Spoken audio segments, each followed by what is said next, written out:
Buenas tardes, espero que esté muy bien. Mi nombre es Mariano Leandro y el día de hoy, junto con mis compañeros David Delgado, Sebastián Vargas y Joel Ávila, les vamos a presentar distintos aspectos del sistema endocrino. Vamos a centrar principalmente en la glándula tiroides, en los testículos y en los ovarios, en los que veremos un poco de la anatomía del órgano, también de su fisiología, pero nos centraremos principalmente en la fisiopatología. Así que bueno, estaremos empezando ya esta presentación y comenzaremos con nuestro compañero David Delgado, que nos estará acompañando en el área de la glándula tiroides. Ya hablando propiamente de cada órgano del sistema endocrino, tenemos a la glándula tiroides. Hablando un poco más sobre la anatomía de este órgano, podemos decir que la glándula tiroides se encuentra en la parte anterior del cuello, debajo y lateral al cartílago tiroides. Se compone de dos lóbulos laterales conectados por un istmo que cruza las superficies anteriores del segundo y tercer cartílago traqueal. La glándula se localiza profundamente respecto a los músculos esternoioideo, esternotiroideo y homoioideo, dentro del compartimento visceral del cuello, que también incluye la faringe, tráquea y esófago. La irrigación arterial proviene de la arteria tiroidea superior, rama de la carótida externa, y la arteria tiroidea inferior, rama del tronco tirocervical. El drenaje venoso lo realizan las venas tiroidea superior, media e inferior, que drenan en la vena yugular interna y en las venas brachiocefálicas. El drenaje linfático va hacia los ganglios paratraqueales y cervicales profundos. Su inervación está dada por los nervios laringeos recurrentes.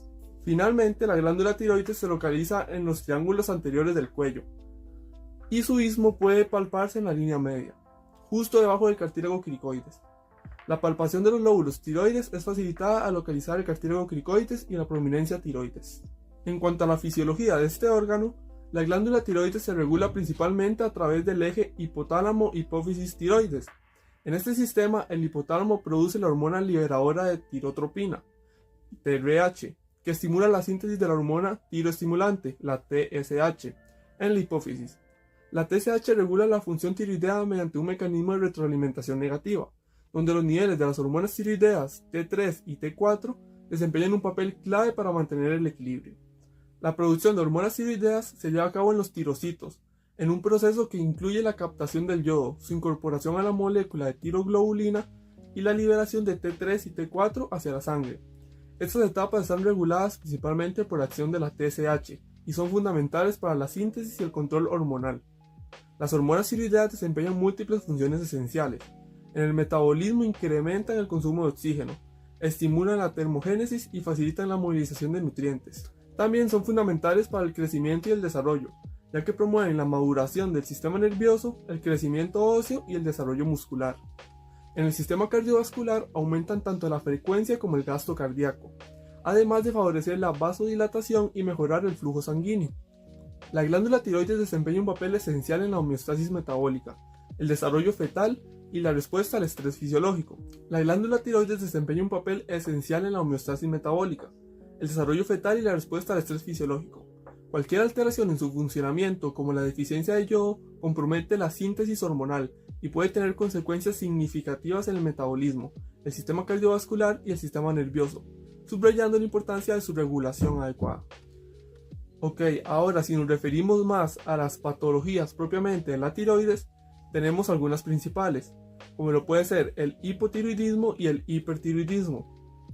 Ok, entonces, si hablamos de hipotiroidismo, podemos decir que es un trastorno caracterizado por la disminución de la producción de las hormonas tiroideas T4 y T3. Estas hormonas son fundamentales para regular el metabolismo basal, la termogénesis y esos procesos celulares en todo el organismo. La insuficiencia hormonal resulta en un enlentecimiento de las funciones metabólicas y afecta a múltiples órganos y sistemas. Este se puede clasificar en hipotiroidismo primario, que es el más frecuente, alrededor del 95% de los casos, y resulta de una disfunción en la glándula tiroides. Las principales causas pueden ser la tiroiditis autoinmune, la cual es la causa más común en zonas con suficiencia de yodo. Es una enfermedad en la que el sistema inmune ataca a la glándula tiroides, provocando inflamación crónica, daño tisular y disminución en la producción hormonal. Otra causa es la deficiencia de yodo, la cual es prevalente en regiones donde el consumo dietético de yodo es insuficiente. Esta carencia impide la síntesis adecuada de hormonas tiroideas. También hay otros factores que incluyen el uso de medicamentos como amiodarona o litio, cirugías de tiroides, tratamiento con yodo radiactivo, enfermedades infiltrativas y trastornos congénitos como agénesis tiroidea o defectos en la síntesis hormonal.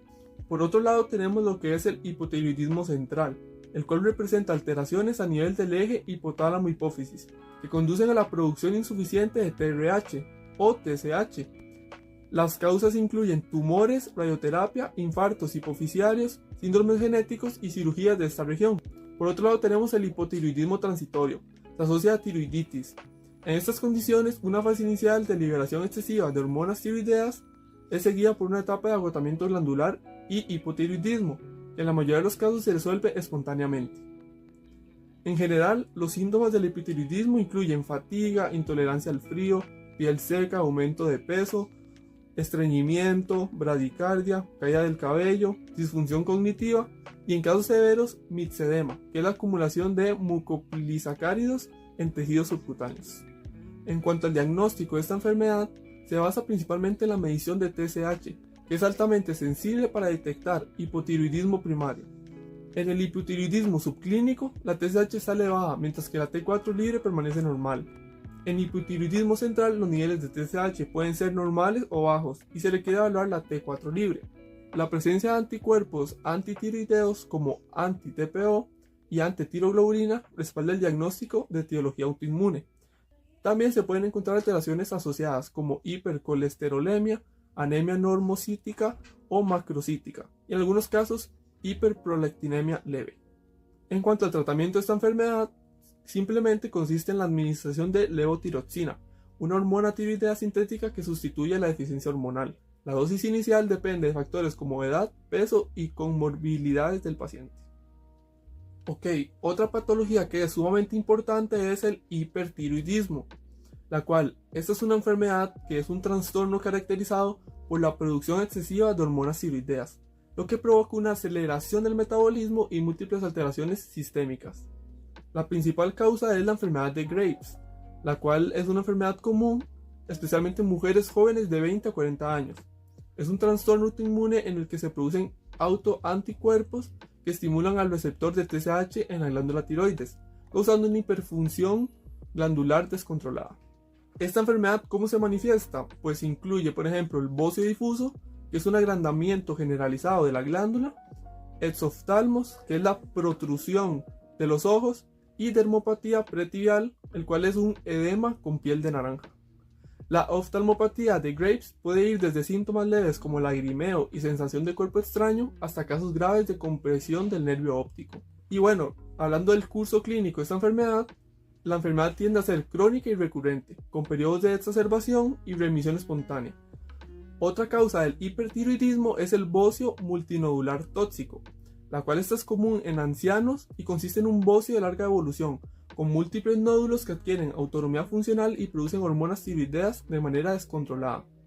Su desarrollo suele ser insidioso, con síntomas menos evidentes que en Graves. Factores como la exposición a grandes cantidades de yodo pueden precipitar su aparición. En la gammagrafía se observa captación heterogénea. Otra causa es el adenoma tóxico, el cual se trata de un nódulo único, autónomo e hiperfuncionante. Es más frecuente en mujeres de 30 a 50 años, aunque rara vez es maligno. Genera una sobreproducción hormonal que lleva a hipertiroidismo clínico.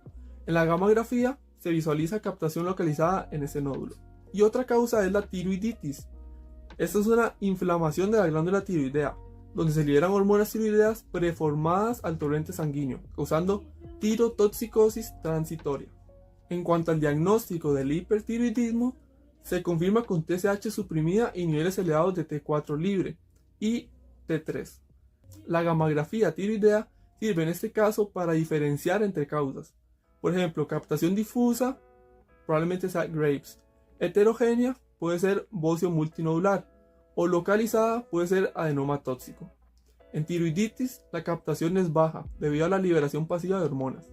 La medición de anticuerpos antitiroideos apoya el diagnóstico de Graves. En cuanto al tratamiento de esta enfermedad, hay varias formas. Por ejemplo, están los antitiroideos, el cual se usa el metimazol, que es el fármaco de elección por su eficacia y comodidad de dosificación. El propilituracilo se reserva para el primer trimestre del embarazo o crisis tiroidea. También está lo que es la yodoterapia. Se utiliza en Graves, bocio multinodular y adenoma tóxico como terapia definitiva. Esto consiste en la administración de yodo radiactivo que destruye tejido tiroideo hiperfuncionante. Y por último estaría la cirugía, la cual es indicada en bocios grandes, malignidad sospechosa o pacientes que no responden a otros tratamientos. La tiroidectomía parcial o total es efectiva, pero requiere monitoreo posterior para prevenir hipotiroidismo. También existen otras enfermedades que son comunes. Por ejemplo, se encuentran los nódulos tiroideos. Los nódulos tiroideos son formaciones localizadas en la glándula tiroides, que pueden ser sólidos, quísticos o mixtos. Son frecuentes, detectándose en hasta un 67% de las personas mediante ultrasonido, aunque la mayoría son benignos y asintomáticos. Hay varios tipos, entonces por ejemplo están los nódulos benignos, los cuales incluyen adenomas, lesiones quísticas y cambios inflamatorios como tiroiditis. Su desarrollo puede deberse a hiperplasia, acumulación de coroide o hemorragias internas. Luego están los nódulos malignos, los cuales representan un pequeño porcentaje y puede corresponder a carcinomas papilares, foliculares, medulares o anaplásicos, originados por alteraciones genéticas que promueven un crecimiento descontrolado. En términos clínicos, los nódulos pueden ser asintomáticos o causar compresión local, molestias al tragar e hipertiroidismo si son funcionantes. En cuanto al diagnóstico de los nódulos, comienza con una evaluación clínica que incluye antecedentes, examen físico y medición de TSH. El ultrasonido es fundamental para identificar características sospechosas como bordes irregulares o microcalcificaciones. Si el riesgo de malignidad es alto o el nódulo mide más de 1 centímetro, se realiza una biopsia por aspiración con aguja fina para análisis citológico, utilizando el sistema de Bethesda para clasificar el riesgo. En casos dudosos se pueden emplear estudios moleculares para mayor precisión. Y en cuanto al tratamiento, los nódulos benignos suelen manejarse con observación y seguimiento periódico mediante ultrasonido.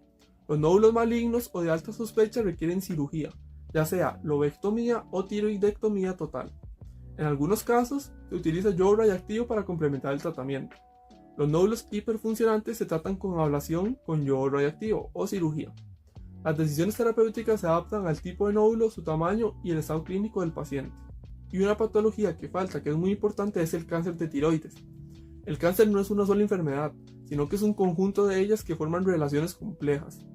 El cáncer de tiroides es un conjunto de neoplasias que afectan la glándula tiroides, localizada en el cuello y encargada de producir hormonas esenciales para el metabolismo.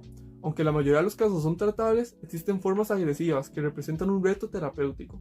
Este tipo de cáncer puede originarse en las células foliculares, responsables de la síntesis de hormonas tiroideas, o en las células C, que producen calcitonina. Están los carcinomas diferenciados, que son los más comunes y se derivan de las células foliculares. Incluyen el carcinoma papilar, que es el más frecuente, y generalmente de evolución lenta, y el carcinoma folicular, que tiende a diseminarse por vía sanguínea a órganos como pulmones y huesos. También existe el carcinoma medular, el cual surge de las células C y puede estar relacionado con síndromes hereditarios. Este tipo de cáncer tiene características únicas como la producción de calcitonina, que se utiliza como marcador tumoral. Por otro lado está el carcinoma anaplásico, que es una forma rara y agresiva que evoluciona rápidamente. Tiene una tendencia marcada a invadir tejidos cercanos y a hacer metástasis a distancia, lo que lo convierte en uno de los subtipos más difíciles de tratar. Hay otros subtipos raros que incluyen variantes menos comunes como linfomas o tumores de células escamosas, que representan excepciones en la práctica clínica. En general, el desarrollo del cáncer de tiroides implica una serie de alteraciones genéticas y celulares que permiten a las células tiroideas normales transformarse en células tumorales. Estos cambios afectan principalmente su capacidad de dividirse, crecer de manera descontrolada y resistir a los mecanismos normales de muerte celular. En los carcinomas papilares y foliculares, el proceso suele comenzar con mutaciones que activan vías de señalización celular relacionadas con el crecimiento y la proliferación. Esto permite a las células tumorales multiplicarse y en algunos casos invadir ganglios linfáticos o diseminarse a través de la sangre hacia otros órganos. El carcinoma anaplásico representa una etapa más avanzada de desdiferenciación celular, en la que las células pierden por completo las características normales de las células tiroideas y adoptan un comportamiento sumamente agresivo. Este tipo de cáncer avanza rápidamente, invadiendo tejidos vecinos y diseminándose a distancia. En el carcinoma medular, el origen de la célula C hace que este tipo de tumor se comporte de manera diferente, con una tendencia a producir sustancias como la calcitonina, que pueden ser detectadas en sangre y utilizadas para el seguimiento de la enfermedad. Y bueno, algunas características comunes celulares de los cánceres es el crecimiento descontrolado, en el cual las células tumorales pierden los mecanismos que regulan su división y comienzan a multiplicarse sin restricción. La invasión de tejidos, que en algunos subtipos las células adquieren la capacidad de invadir estructuras vecinas como músculos, tráquea o vasos sanguíneos. La formación de metástasis, que depende del tipo de cáncer. Las células tumorales pueden viajar a través de los vasos sanguíneos o linfáticos y establecerse en órganos distantes. La evasión autoinmunitaria, en el cual las células cancerígenas desarrollan mecanismos para evitar ser reconocidas y destruidas por el sistema inmunológico, y la angiogénesis, que corresponde a mantener su crecimiento. Los tumores estimulan la formación de nuevos vasos sanguíneos y les proporcionan nuevos nutrientes y oxígeno. En cuanto al diagnóstico, el diagnóstico incluye una evaluación inicial, para el cual se usa ultrasonido cervical para identificar características sospechosas como hipocogenicidad, bordes irregulares o microcalcificaciones. Después se puede realizar una biopsia por aspiración con aguja fina, la cual es esencial para confirmar malignidad, especialmente en nódulos mayores a 1 centímetro, o con características sospechosas en ecografía. Los resultados se clasifican según esquemas citológicos para predecir el riesgo de malignidad. Luego se realiza un análisis molecular donde se utilizan paneles genéticos para confirmar diagnósticos inciertos y caracterizar tumores. Posteriormente hay una estadificación donde se realiza según un sistema y considera el tamaño del tumor, invasión extracapsular y metástasis regionales o distantes. También se usa la imagenología. Por ejemplo, incluye gammagrafía con yodo 131, tomografía computarizada, resonancia magnética y PET-FDG para evaluar la extensión de la enfermedad. Y por último, en cuanto al tratamiento, el manejo depende del subtipo histológico y el riesgo de recurrencia o metástasis. Por ejemplo, se puede tratar con cirugía, que existe la tiroidectomía total, que es el tratamiento estándar para tumores mayores a 1 centímetro o de alto riesgo. En tumores de bajo riesgo puede considerarse la lobectomía. Existe la terapia con yodo radiactivo, que es indicada tras tiroidectomía, para eliminar tejido tiroideo residual, tratar metástasis y facilitar el seguimiento mediante niveles de tiroglobulina. Está la supresión de TSH, que se utiliza levotiroxina para mantener niveles de TSH suprimidos y prevenir el crecimiento de células tumorales residuales. También hay tratamientos locorregionales que incluyen radioterapia externa y ablación térmica para controlar metástasis óseas y pulmonares. Y por último está la quimioterapia y cuidado paliativo, indicados en formas agresivas. Muchas gracias, David, por compartir esta información con nosotros y con nuestro público. Seguidamente vamos a continuar con nuestro compañero Sebastián, que va a compartir con nosotros respecto al tema de fisiopatología de testículo. Ahora vamos a hablar un poco del sistema endocrino y su fisiología. El sistema endocrino coordina e integra la actividad celular del organismo para mantener la homeostasis. Además, actúa como un armonizador funcional de los órganos y establece la relación del cuerpo con su entorno. Está compuesto por tejidos especializados que producen y almacenan hormonas, como el hipotálamo, hipófisis, que tiene la adenohipófisis y neurohipófisis, la tiroides, la paratiroides, las glándulas suprarrenales, el páncreas endocrino, el estómago, el intestino, ovarios y testículos. Además, otros tejidos como el adiposo y el músculo tienen funciones endocrinas secundarias. Las hormonas son productos químicos que actúan como señales liberadas en pequeñas cantidades. Estos van a transportar información desde células secretoras hacia células efectoras o diana, ejerciendo acciones biológicas a través del torrente sanguíneo o del líquido extracelular. Según la relación entre cada célula secretora y efectora, la comunicación hormonal puede ser de tipo endocrina, que es a distancia, paracrina, que es entre células vecinas, y autocrina sobre la misma célula. Además, los órganos endocrinos están especializados en la síntesis, almacenamiento y secreción de hormonas que van a ser transportadas por la sangre, frecuentemente unidas a proteínas según su composición química.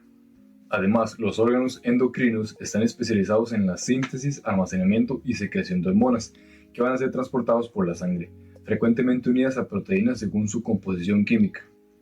Ahora bien, respecto a la fisiología endocrina, esta estudia las funciones normales de las glándulas de secreción interna y sus efectos en procesos claves como lo son la reproducción, el crecimiento y el desarrollo, la homeostasis, equilibrio interno, ciclo de sueño, estado de alerta, la regulación de energía. Ahora, las células endocrinas suelen agruparse en órganos específicos, aunque también pueden estar diseminadas formando el sistema endocrino difuso. Estas células especializadas liberan hormonas al torrente sanguíneo o líquidos tisulares, que van a actuar como señales químicas para controlar procesos celulares.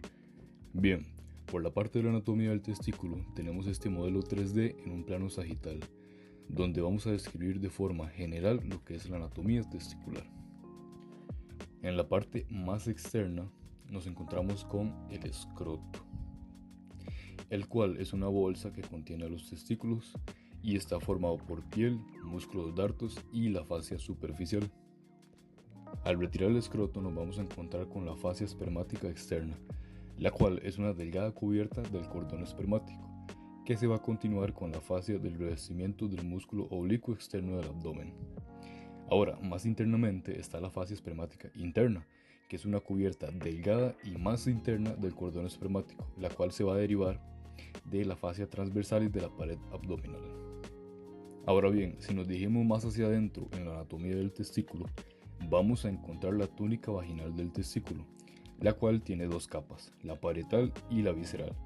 Esta membrana serosa contiene un espacio lleno de líquido que permite el libre movimiento del testículo. Más interiormente está la túnica albugínea, la cual es una capa de tejido inelástico, fibroso y denso que cubre directamente el testículo.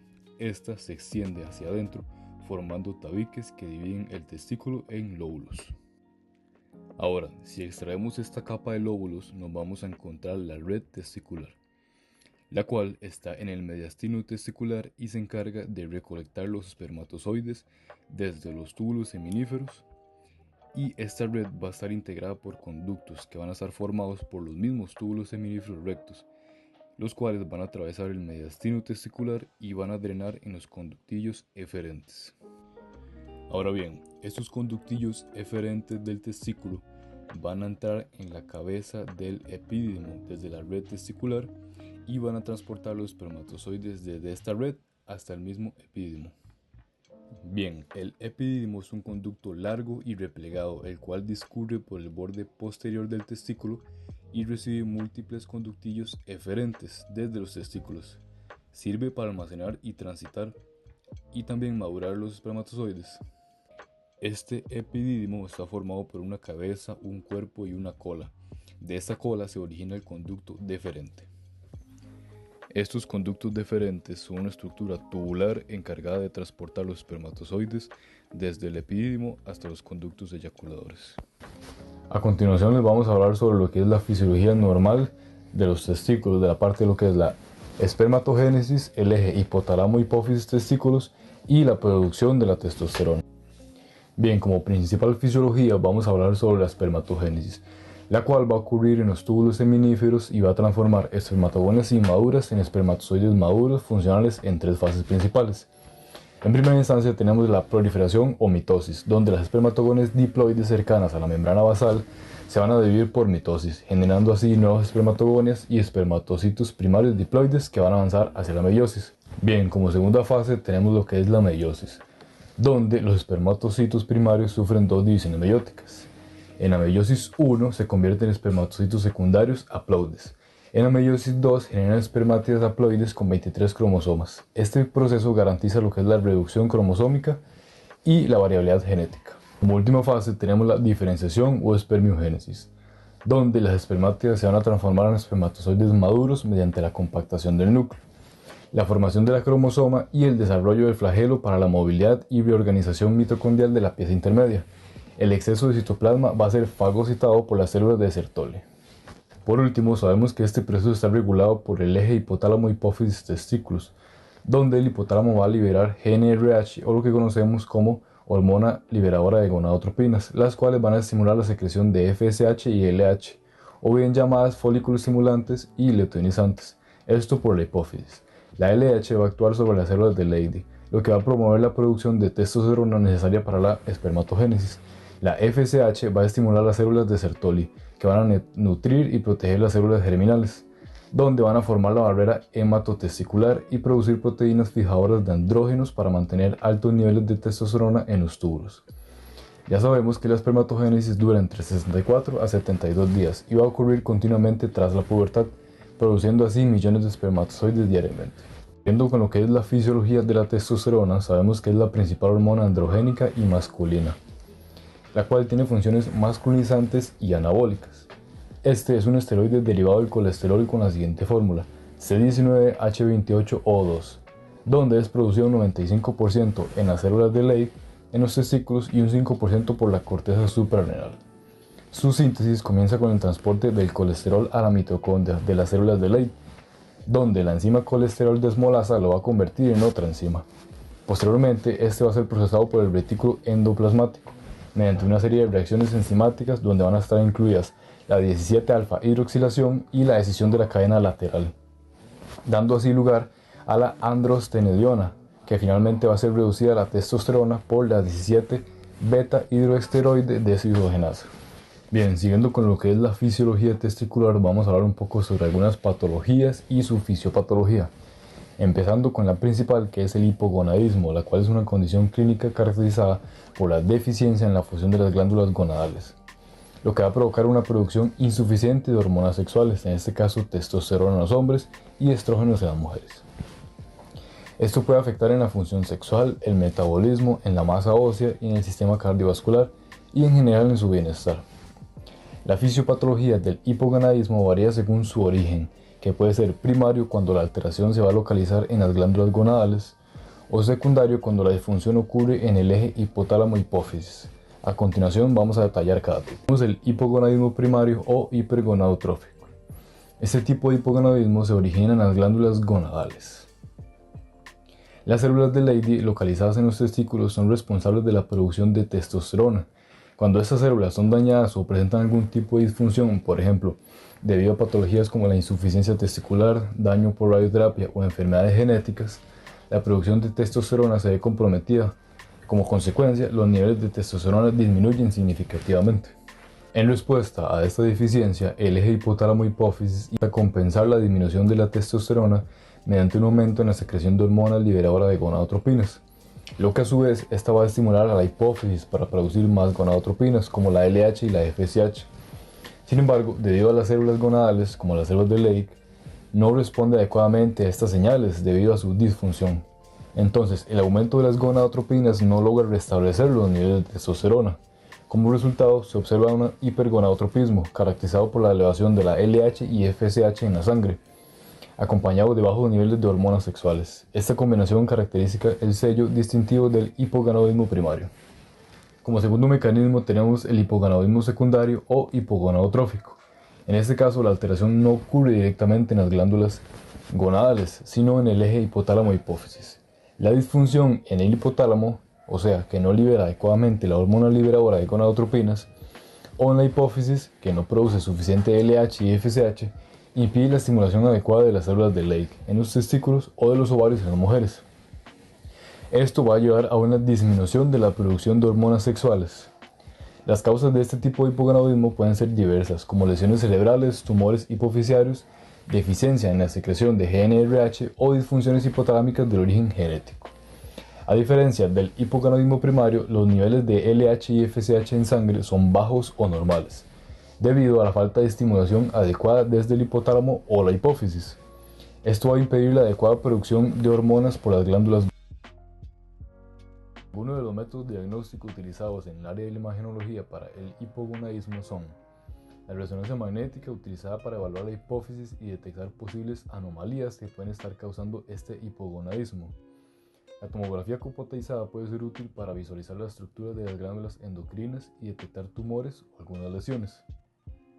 La ecografía testicular puede ser utilizada para evaluar el tamaño y la estructura de los testículos, así como para detectar masas o anomalías. La densitometría ósea, aunque no es una técnica de imagen directa de las glándulas, se utiliza para evaluar la densidad ósea, ya que el hipogonadismo puede llevar a disminución de la densidad ósea. Ahora, como segunda patología importante, vamos a hablar sobre la hidrocele testicular, que es una condición médica caracterizada por la acumulación anormal de líquido en la cavidad que se encuentra entre las capas de la túnica vaginal del testículo.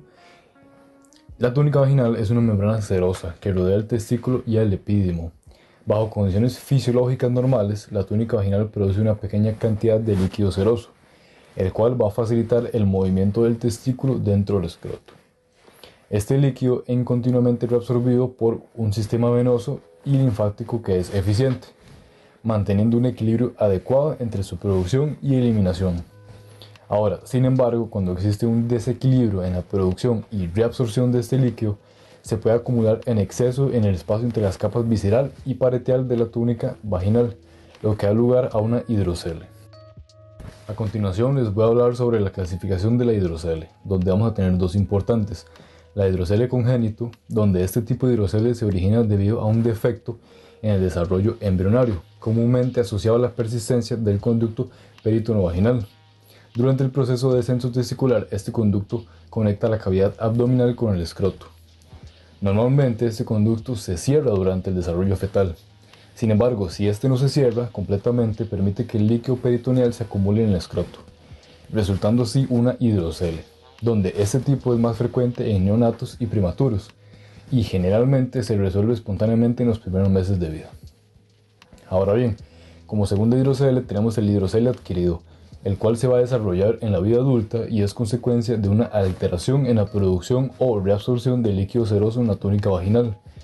Este tipo de hidrocele puede originarse por diversas causas, como la inflamación testicular, por ejemplo la orquitis, infecciones, traumatismos, torsiones testiculares, hernias inguinales o la presencia de tumores testiculares.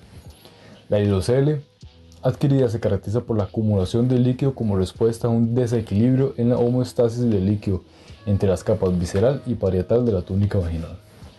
Como ya sabemos, la fisiopatología de la hidrocele se debe a un desequilibrio entre la producción excesiva de líquido seroso y la capacidad de reabsorción insuficiente. Esto va a resultar en la acumulación de líquido en la cavidad escrotal. Entonces, este desequilibrio se debe a tres factores, que son: número 1, el aumento en la producción de líquido, lo cual es una inflamación o irritación de la túnica vaginal, que deriva de infecciones como la orquitis o trastornos inflamatorios crónicos.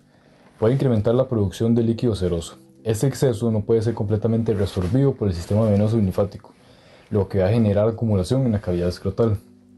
Como segundo factor tenemos la disminución en la reabsorción del líquido, donde el sistema venoso y linfático, que normalmente debería facilitar la reabsorción del líquido seroso, puede verse alterado por diversas patologías como la filariasis, lesiones en el sistema linfático venoso o trastornos relacionados con hernias inguinales.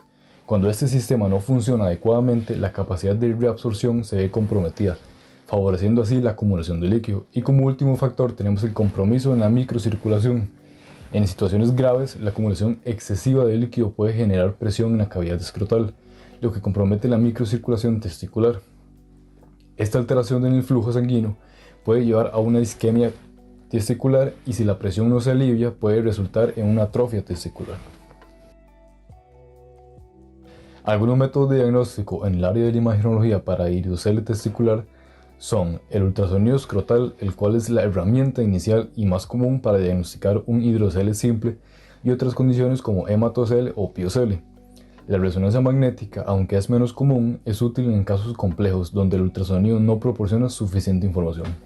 Ahora vamos a hablar sobre la patología llamada orquitis, donde su fisiopatología implica una respuesta inflamatoria en el testículo debido a la invasión de patógenos. El agente infeccioso puede ser viral o bacteriano. Este va a llegar al testículo a través del torrente sanguíneo o por propagación directa desde estructuras cercanas. Este proceso va a desencadenar una respuesta inflamatoria local de dos tipos. Si es una orquitis bacteriana, va a ser causado por bacterias como Escherichia coli o clamidia. Generalmente después de una infección en la uretra o en la próstata. La infección va a activar la liberación de mediadores inflamatorios como citoquinas y prostaglandinas, que aumentan la permeabilidad capilar y extravasación de leucocitos y proteínas plasmáticas en el espacio intersticial, resultando así en una hinchazón, enrojecimiento y dolor en los testículos. Por otra parte, podemos tener una orquitis viral, donde el virus de las paperas es el agente más común, propagándose desde las glándulas salivales a través del torrente sanguíneo hacia los testículos. La replicación viral en las células epiteliales del testículo va a provocar una necrosis celular y una respuesta inflamatoria. En infecciones bilaterales puede ocurrir daño en los espermatozoides, afectando así la fertilidad. Como ya sabemos, la orquitis va a generar una respuesta inflamatoria, la cual va a tener varios mecanismos clave. El primero de ellos es la activación del sistema inmune innato, donde la infección va a desencadenar la liberación de factores proinflamatorios que van a activar las células T y van a provocar la producción de citoquinas. Como segundo factor o mecanismo, tenemos la activación de macrófagos, donde se van a liberar interleucinas y TNF-alfa que van a implicar la respuesta inflamatoria. Tenemos también el daño endotelial, donde la inflamación aumenta la permeabilidad vascular, favoreciendo la extravasación de fluidos y células inmunológicas, lo que genera un edema y dolor. Y por último tenemos la necrosis tisular, donde la replicación viral o bacteriana directa puede inducir la muerte celular, contribuyendo a la inflamación crónica y si no se maneja adecuadamente. Para la orquitis tenemos diferentes métodos de diagnóstico en el área de imagenología, como lo son la ecografía Doppler a color. Esta es la prueba de imagen más utilizada para evaluar el dolor testicular. Esta técnica puede determinar si el flujo de sangre en los testículos es menor o mayor de lo normal, lo que ayuda a confirmar el diagnóstico de orquitis y descartar otras condiciones como la torsión testicular. La gamografía testicular, aunque es menos común, esta prueba de medicina nuclear puede ayudar a descartar la torsión testicular y otras anomalías. Utiliza pequeñas cantidades de material radioactivo para obtener imágenes detalladas de los testículos. Muchas gracias, Sebastián, por compartirnos esta información. Y finalmente, para terminar esta presentación, tendremos a nuestro compañero Joel, que nos va a compartir y va a ser el que va a presentar el tema de fisiopatología de ovarios.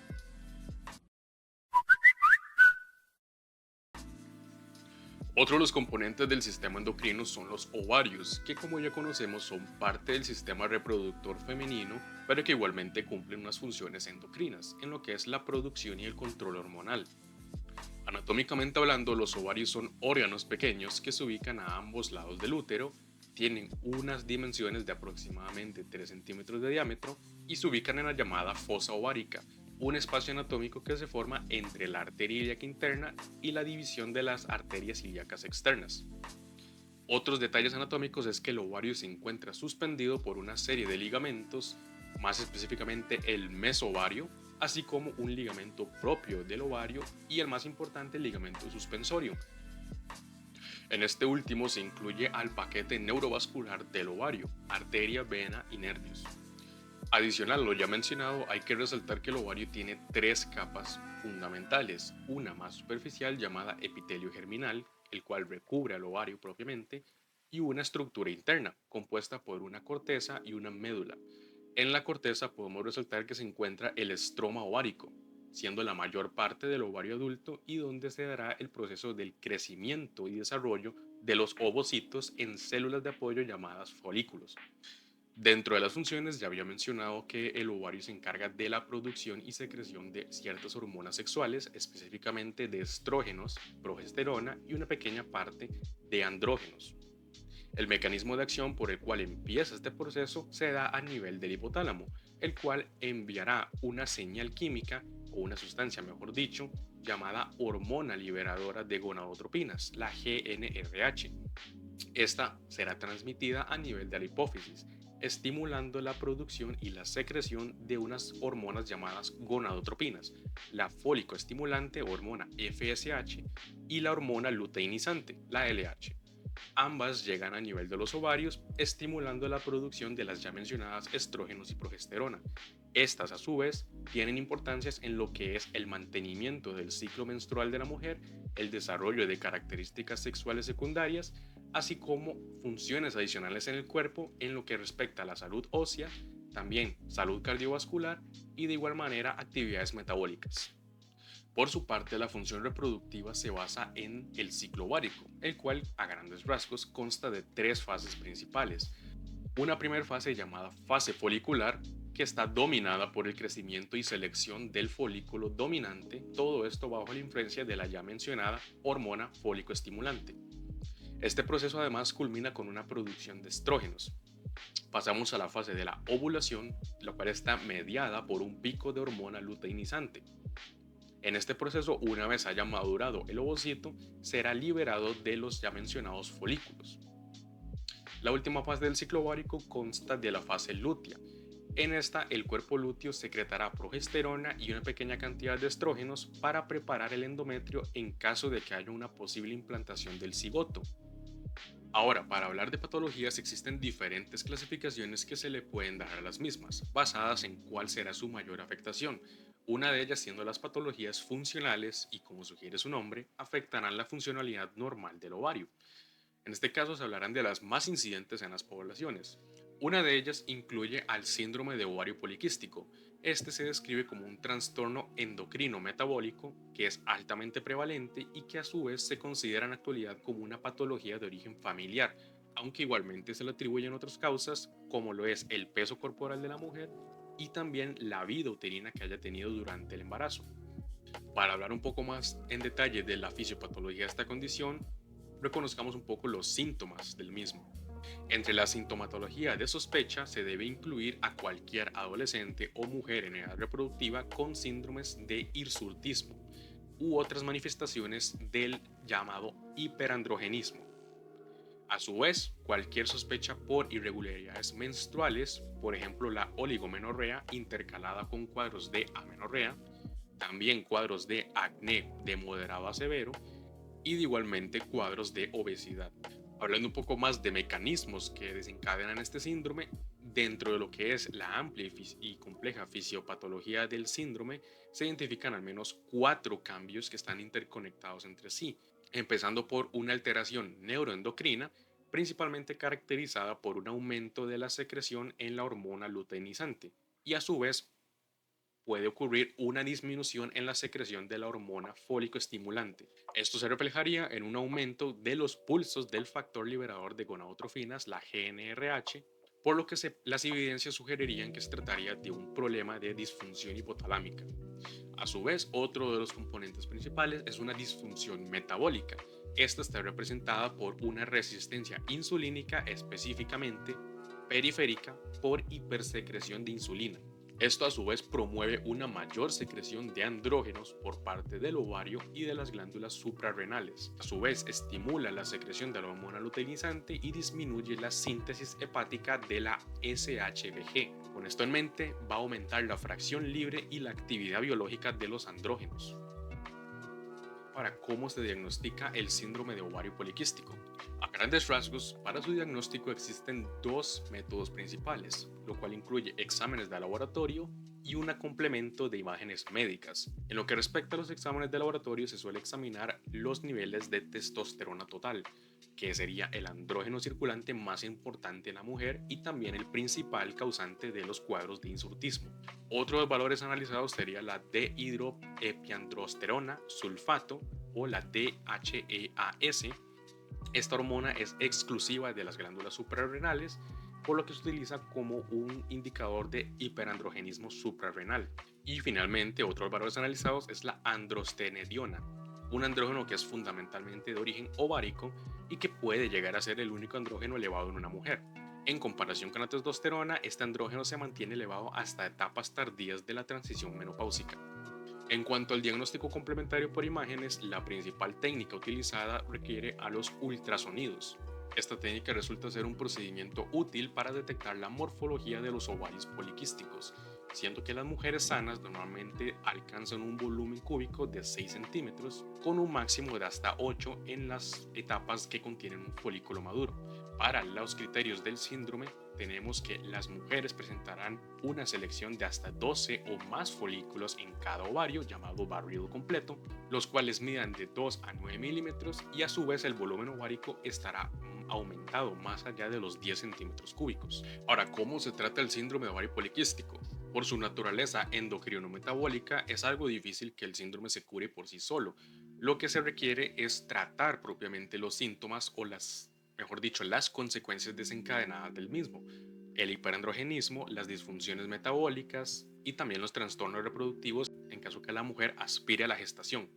Entre los principales tratamientos incluirían a los anticonceptivos orales, los cuales serían fármacos que suprimirán la secreción de la LH y por lo tanto a su vez disminuye la biosíntesis de los andrógenos ováricos. Otro de los ejemplos serían los antiandrógenos. Estos pueden ser compuestos de tipo esteroideos como el acetato de ciproterona o no esteroideos como la flutamida. Ahora vamos a hablar de otra patología de carácter funcional llamada insuficiencia ovárica primaria. Básicamente es una condición que ocurre cuando los ovarios dejan de funcionar anormalmente antes de entrar en la etapa menopáusica. Esto desencadenaría factores como la infertilidad y disminución en las hormonas sexuales.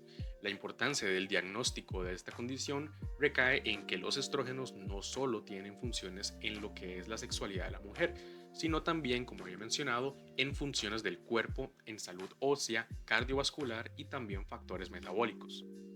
Popularmente en la fisiopatología se entiende a la insuficiencia ovárica primaria como una tríada de síntomas, entre los cuales se incluye la amenorrea secundaria, deficiencia en los niveles esteroides sexuales y también registros de la hormona fólico-estimulante mayores a 40.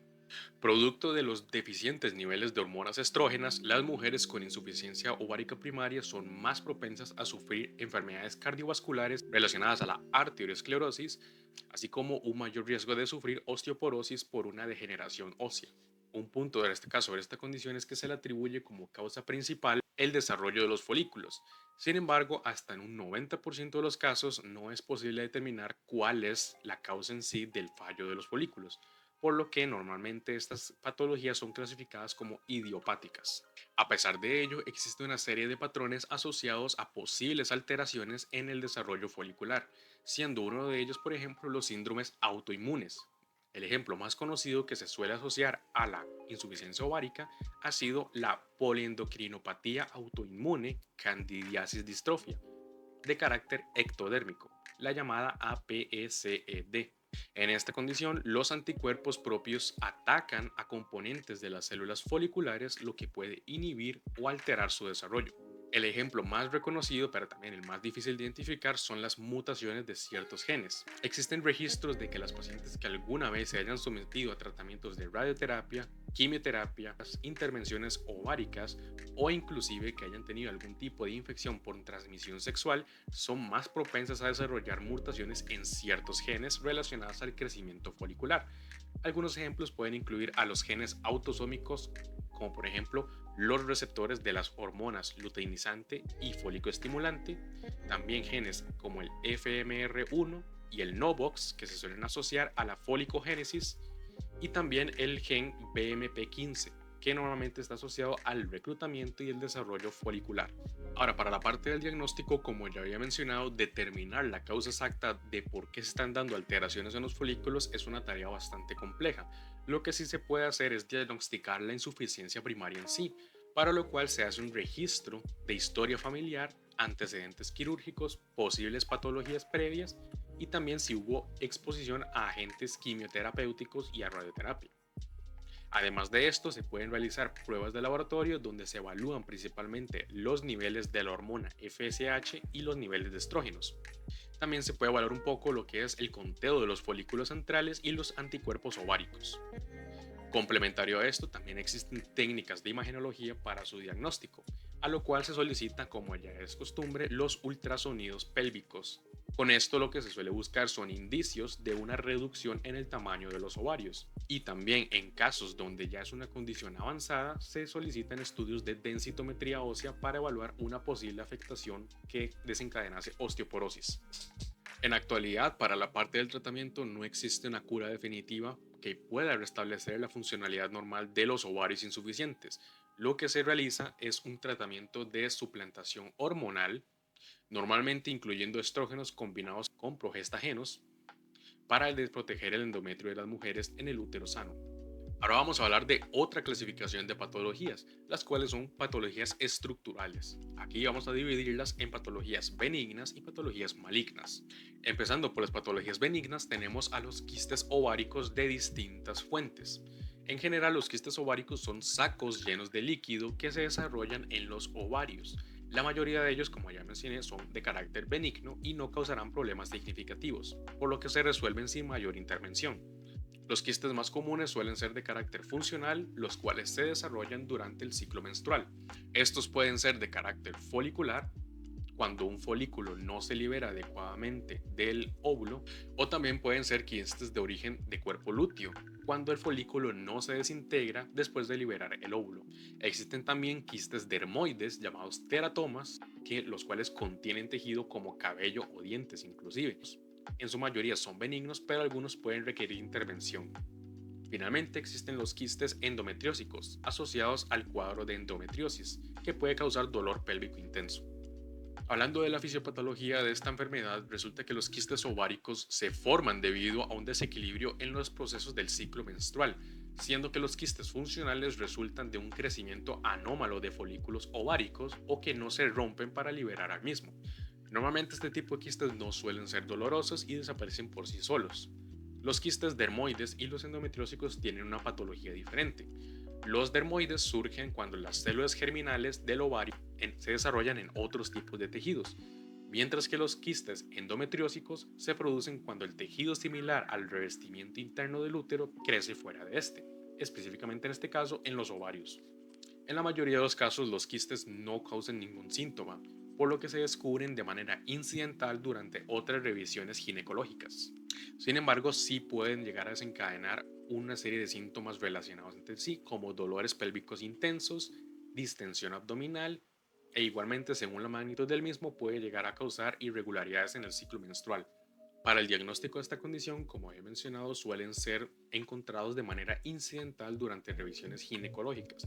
Sin embargo, si ya existen antecedentes o sospechas de posibles quistes, el diagnóstico se basa principalmente en las imágenes médicas. Por ejemplo, el ya mencionado ultrasonido transvaginal, el cual es una herramienta esencial para caracterizar el tamaño, la estructura y el contenido del quiste. En algunos casos más complejos se puede recurrir a la resonancia magnética, que puede ser útil para diferenciar patologías benignas de malignas. Para el tratamiento de los quistes normalmente no requieren mayor intervención, a no ser de que existiesen mayores complicaciones donde se puede optar por la quistectomía, la extirpación del mismo. A su vez, también se les sugiere a las mujeres el uso de anticonceptivos orales para prevenir la formación de más quistes. Ahora hablemos de patologías malignas, el llamado cáncer de ovario. En sí, el cáncer de ovario es una enfermedad bastante compleja que se clasifica según el origen de las células. Tenemos a los carcinomas epiteliales, los cuales representan la mayoría de casos de cáncer de ovario, aproximadamente un 90%. Estos se desarrollan en el mencionado epitelio germinal del ovario. Dentro de los carcinomas epiteliales destacan los carcinomas serosos de alto grado, los cuales son los más agresivos y los más frecuentes, y también el carcinoma mucinoso. Otra clasificación son los tumores de las células germinales, aunque son menos frecuentes, tienen mayor incidencia en mujeres jóvenes y en adolescentes. Un ejemplo de ello incluye al disgerminoma y los teratomas inmaduros. Finalmente, dentro del cáncer de ovario se incluyen a los tumores de cordones sexuales, como el tumor de células de la granulosa, los cuales se asocian normalmente a alteraciones hormonales como la producción de estrógenos. Ahora, para hablar de la sintomatología de estos cuadros, es algo bastante difícil de estandarizar. Un aspecto a tener en cuenta es que los cuadros de cáncer ovárico nunca son iguales, por lo que es difícil estandarizar una sintomatología en general. Existen ciertos patrones de síntomas que se pueden asociar a una sospecha de cáncer ovárico, entre los cuales incluyen dolores abdominales o pélvicos muy intensos, distensión abdominal, cambios en los hábitos intestinales, pérdida de peso inexplicable y obviamente alteraciones de ciclo menstrual. Cabe resaltar que esta lista solo es una generalización de los síntomas, algunos de los cuales se presentan inclusive hasta etapas más tardías de la condición. Las causas subyacentes del cáncer de ovario pueden involucrar mutaciones genéticas de ciertos genes, como el BRCA1 y el BRCA2, los cuales se implican en la reparación de ADN, y su mutación conllevaría a una inestabilidad genómica, aumentando el riesgo de desarrollar cáncer en el ovario y en la mama. Otra alteración puede incluir a la mutación en el gen TP53, que es particular para el desarrollo de carcinomas serosos de alto grado. También se pueden hablar de factores hormonales y reproductivos. Por ejemplo, la exposición prolongada a la ovulación, más que nada en aquellas mujeres que son nulíparas, aumentaría en cierta parte el riesgo de desarrollar esta condición por un daño repetitivo del epitelio ovárico, inflamaciones crónicas e inclusive desarrollar endometriosis. Ahora, el diagnóstico temprano de esta condición es algo bastante complejo debido a la naturaleza bastante inespecífica de los síntomas iniciales, como los dolores abdominales o las distensiones, lo cual se puede confundir con cualquier molestia abdominal. La evaluación clínica de estas patologías comprende varias técnicas de la imagenología, sumado a exámenes complementarios de laboratorio. Como ya es costumbre, para la gran mayoría de patologías de ovario se requiere de ultrasonidos transvaginales como una primera herramienta diagnóstica. Esto con el fin de evaluar cualquier masa ovárica, proporcionando detalles como su posible tamaño, composición y su vascularización. Existen otros estudios complementarios como lo es la tomografía computarizada y la resonancia magnética. Estos se utilizan más que nada para evaluar la extensión del tumor a otros órganos y a posibles ganglios linfáticos. En lo que respecta a los exámenes de laboratorio, se pueden examinar marcadores tumorales, como lo es el CA125. Este suele reportarse elevado en la mayoría de los carcinomas epiteliales, los cuales son los más comunes. Otros marcadores incluirían a la alfa-fetoproteína, la AFP, y la gonadotropina coriónica humana, la HCG. Estos dos son más específicos para examinar tumores germinales. Finalmente, se puede hablar de una cirugía diagnóstica. En casos donde haya masas sospechosas, se puede realizar un procedimiento de laparotomía o laparoscopía con el fin de obtener una biopsia y confirmar el diagnóstico previo. Para el tratamiento del cáncer de ovario es algo bastante multimodal, va a depender sobre todo de la etapa en la cual está la enfermedad y sobre todo, a su vez, el tipo de neoplasia del que estamos hablando. En casos más complejos se puede hablar de una salpingoforectomía bilateral o también una histerectomía inclusive. Otros tratamientos incluyen a la quimioterapia adyuvante, la cual es utilizada en la mayoría de casos de este cáncer. En este se administra una combinación de compuestos de platino, como el cisplatino o el carboplatino. Resulta un esquema bastante efectivo en carcinomas epiteliales avanzados. De igual manera, se puede incluir la radioterapia simultánea, aunque es algo menos común, pero igualmente puede utilizarse para ciertos subtipos y para control paliativo.